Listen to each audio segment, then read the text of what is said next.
All right, so good morning, guys. We are gonna just start with a couple announcements. So this class, this will be our last meeting together at this time. So I'm gonna start my maternity leave on Monday. And here is how the rest of the year is gonna shake up for you guys. So first I'm gonna talk to the seniors and then underclassmen, juniors. So just be sure that you're listening because it's going to be a different time for seniors at this point. So this is what Mr. Busman decided and let me know this week. So for seniors, and this is beginning Monday and going to the end of the year, which for you guys, your last day of classes is like the 12/13th. All right, so seniors, this is going to start next week on 4/27, which is next Monday. Okay. Instead of being an E period time, you're going to have class A period. That's Monday at the same time, Monday, Wednesday. That is my regular calculus class, and they're also doing the algebra boot camp as well. It consists of seniors and juniors, just like this class, that also needed a good algebra review. So we are going to have the seniors join A period, which is 9 a.m. Monday and Wednesday. It worked out for you guys because you all had art at that time or something. Is that right? Okay. So now you'll just get to sleep in on a different day, different 2 days, and wake up early on the other 2 days. So it kind of is a wash. All right, now who is teaching that class? Coach Padron is taking over that class.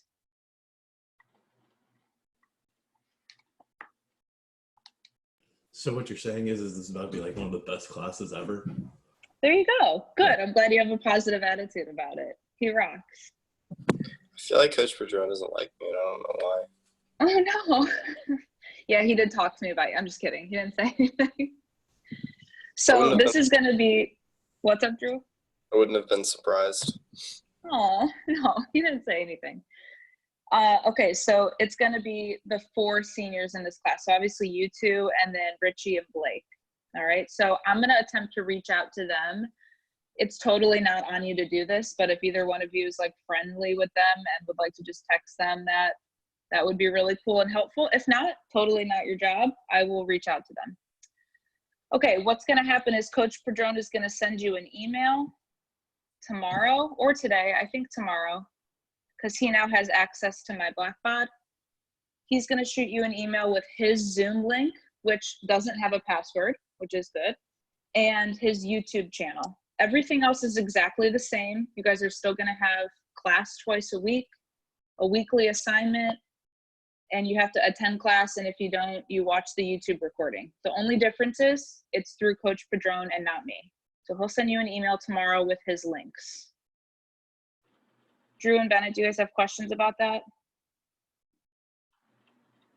No. Okay. It's just Awesome. 9 Wednesdays. Mm-hmm. Yeah, it's just going to be A period class instead of E period. So you're just switching days. And that worked out kind of nice because all 4 of you seniors are artists, kind of. You're like all in art at the same time, which is kind of worked out. All right. Dwayne, you ready? Sure. Okay. Don't sound so excited. All right, so for juniors, which is you, Daniel, and AJ, this is going to start 4/27, which is Monday. Well, I guess for you, your class time's not changing, so yours starts on Tuesday. There is not a change in class time. You're still going to have E period class, which is obviously right now.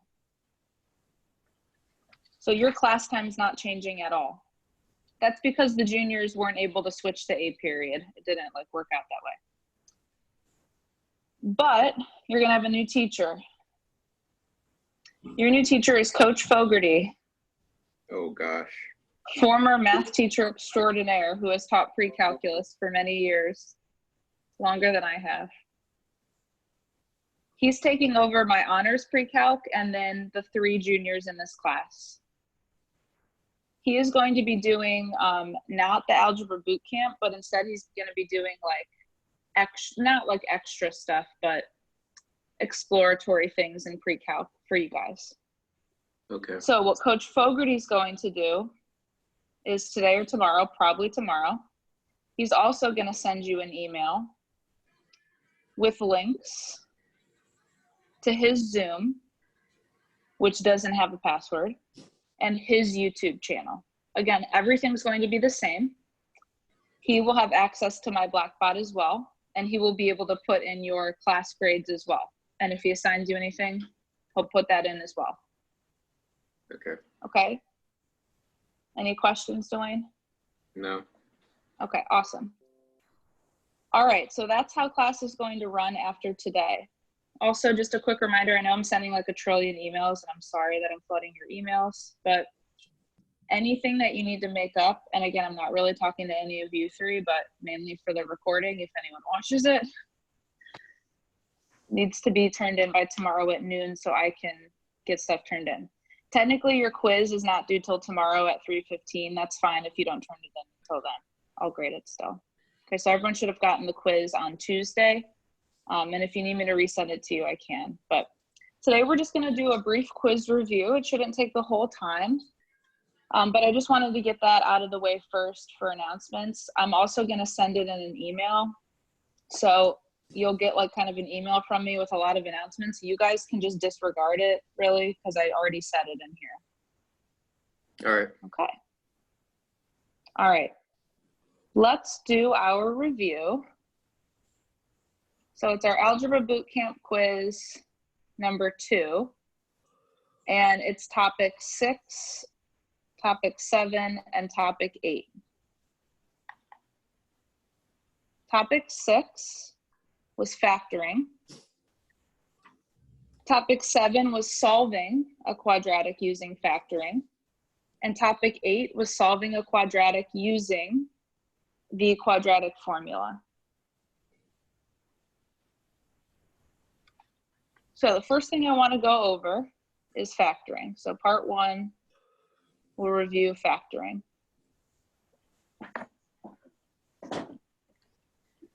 So I'd recommend having your factor tree out. Just a couple main things. Our first step always in factoring is if there is a GCF, factor it out. That's always your first step when you're asked to factor. If there's a GCF, factor it out. That's the most important thing with factoring. Another important thing with factoring, which I found that students just forget, so I'm going to point it out right now. So these are just like Cliff's notes of factoring. The main thing that students forget to recognize is what a difference of squares is. So I'm just going to go over an example of a difference of squares real quick. So remember, difference literally means a subtraction sign, and squares are perfect squares. So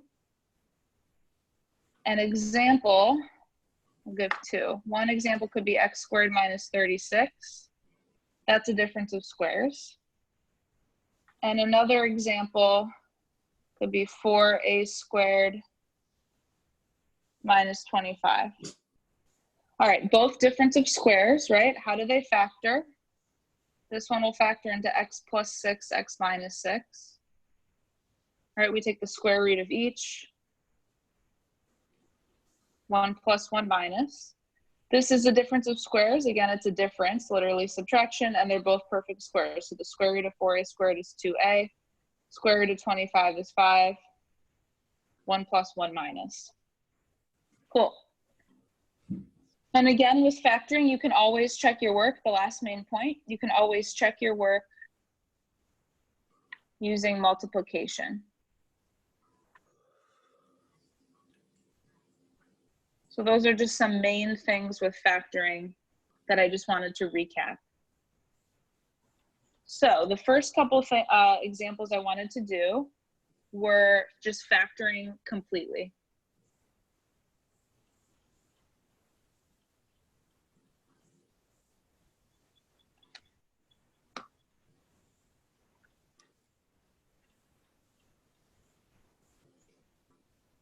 All right, so I'm going to put a couple examples up here, and then I'm going to have you guys work through them. If you have any questions, you can just shout them out.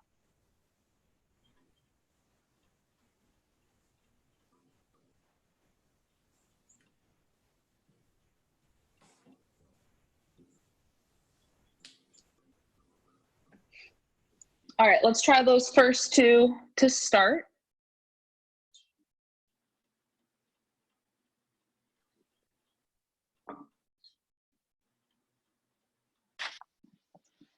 Okay, so for our first one here, we had a GCF, right? It was 3. So our first step was taking out the GCF. So what we're left with was x squared minus 2x, minus x minus 2. And then what we were left with in here was a quadratic trinomial. A was 1. So we didn't need the box method, right, since A is 1. So we want two numbers that multiply to -2 that add up to -1. So we'll have x minus 2 and x plus 1.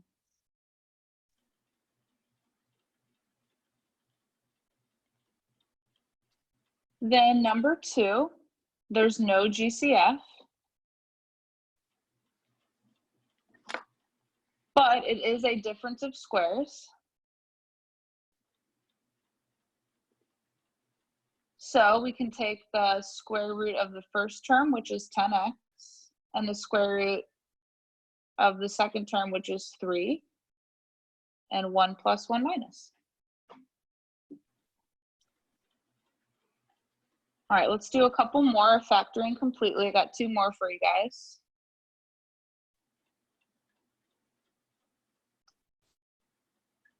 So we have 5x cubed plus 10x. And I have 6x squared plus 13x plus 5. You guys can try those 2 to start and see how you do. Okay, for number 3, we have a GCF. It is 5x. And then we're left with x squared plus 2. We look and see what remains. It is a binomial, but it's not a difference of squares. It's a sum, and 2 is not a perfect square. So we cannot go any further. This is our final answer. For number 4, we have no GCF. So we can't do anything there.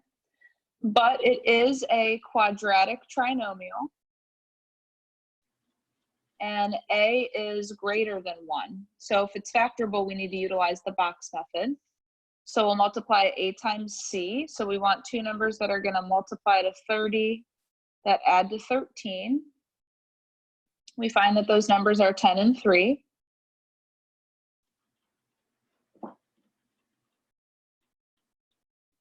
So we put our first term in, our last term, and then we break up 13x using these values, 10x and 3x. We then factor out our columns, the GCF. So the GCF here is 3x.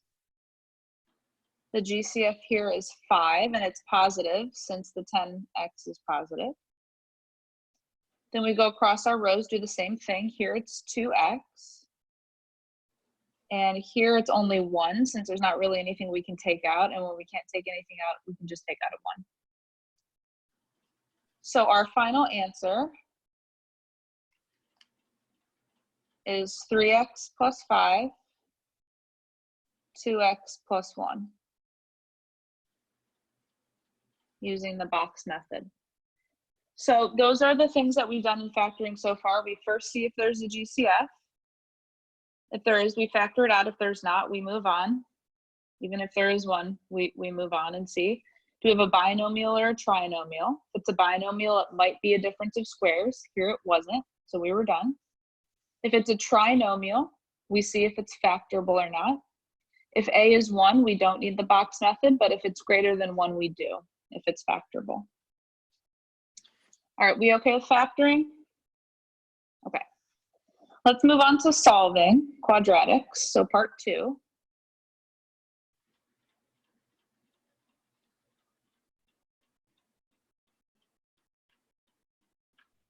So there are definitely a lot more methods than the ones that we've done to solve quadratics, but these are the most popular.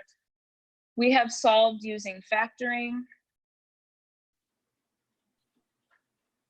and the quadratic formula.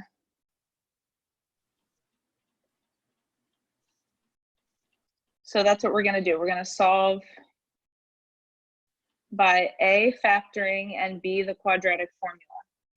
So solving by factoring only works if it's factorable, obviously, but the quadratic formula will always work on a quadratic. All right. Let's solve this one using both methods. And we really can only solve when there's an equal sign, right? Solving means getting answers, getting actual values, x equals something. In the previous examples, we had expressions. We didn't have any equal signs, so we were just factoring and we were done. Here, we have an equal sign, so we can actually solve. So I'm going to solve this in both ways. We're going to both factor and use the quadratic formula. When we factor this one, we use our same steps for factoring. So we have a GCF. So we factor it out. Then we check to see what remains. Is it factorable? It's a binomial and it's a difference, but it's not a difference of squares, so we cannot go any further. So then we set each factor with an x in it equal to 0. So our first factor is x, and our second factor is 10x minus 7. This already provides a solution. And this one we'll have to add 7 and then divide by 10. So when we do that, we'll get 7/10 as our other solution. Now we can also use the quadratic formula for this. It's already set to 0, so it's ready. So we're going to identify A, B, and C. Now I'll write the quadratic formula up here.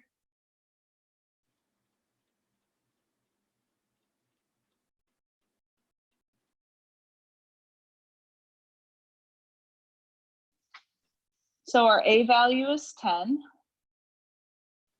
Our B value is -7. And we don't have a C, so we'll say that it's 0. It's fine if B or C is 0, A just can't be 0, because then it wouldn't have an x squared term, it wouldn't be a quadratic. All right, so we have our A, B, and C, so we can plug them in. So of the opposite of B, so 7 plus or minus, and then we square -7, so we'll get 49 positive, minus 4 times 10 times 0, all over 2 times A, which is 10. So then this second term inside our root is 0, since we're multiplying by 0. So we only have the square root of 49, which is just 7, all over 20. Then we're going to get our two solutions, one using the plus, one using the minus. So 7 plus 7 will be 14, then over that 20. Simplified is 7 over 10. There's one solution. Our other solution uses the minus, so 7 minus 7, which is 0 over 20, which is 0. So we have our two solutions in either case. They're the same, right? They should be. It's the same problem. All right, I want you guys to try one using factoring and quadratic formula. Practicing both here.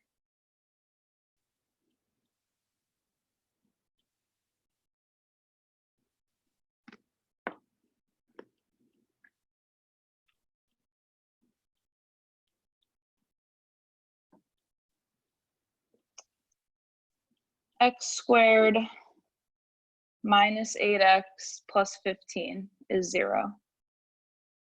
So use both methods. I'll give you a couple minutes to try it. Okay, so for factoring, this is a quadratic trinomial, right? There's no GCF, so we'll have x minus 3 x minus 5. And we don't need box method since a is 1. So when we set each to 0, since we're solving now, we'll get solutions of 3 and 5. So that's what we should get when we use the quadratic formula. So when we use the quadratic formula, we have a is 1, b is -8, c is 15.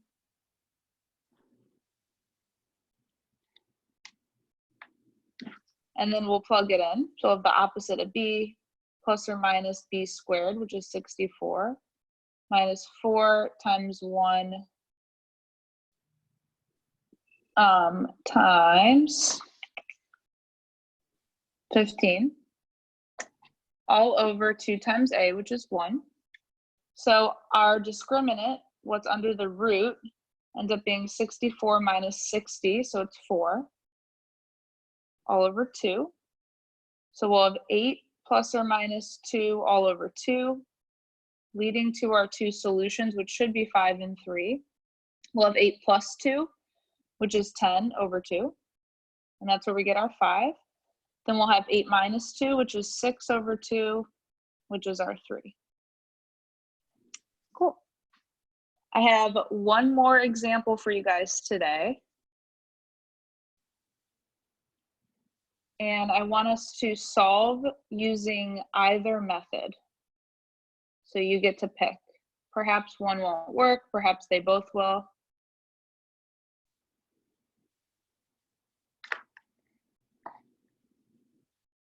I have x squared plus 10 equals -10x. So we want to get that to 0 first, and then you can solve that using either method.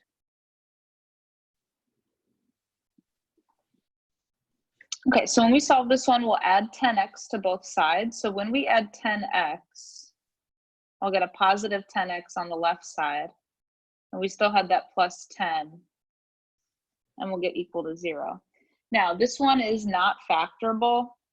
It's a quadratic trinomial, but there's no two numbers that multiply to 10 that add to 10. So we have to use the quadratic formula. So if a is 1, b is 10, and c is 10. And when we use the quadratic formula, we'll have the opposite of b plus or minus the square root of 100 minus 4 times 1 times 10 all over 2 times 1. When we simplify what's under the root, this is 100 minus 40, so it gives us 60, which I'll do in red here. Now 60 is not a perfect square, so instead we want to simplify it down and not get a decimal since we want exact answers. So the square root is 60. I want to think, what's the biggest perfect square that fits into 60? It's 4. So we can rewrite root 60 as root 4 times root 15. So we'll have -10 plus or minus root 4 root 15 all over 2.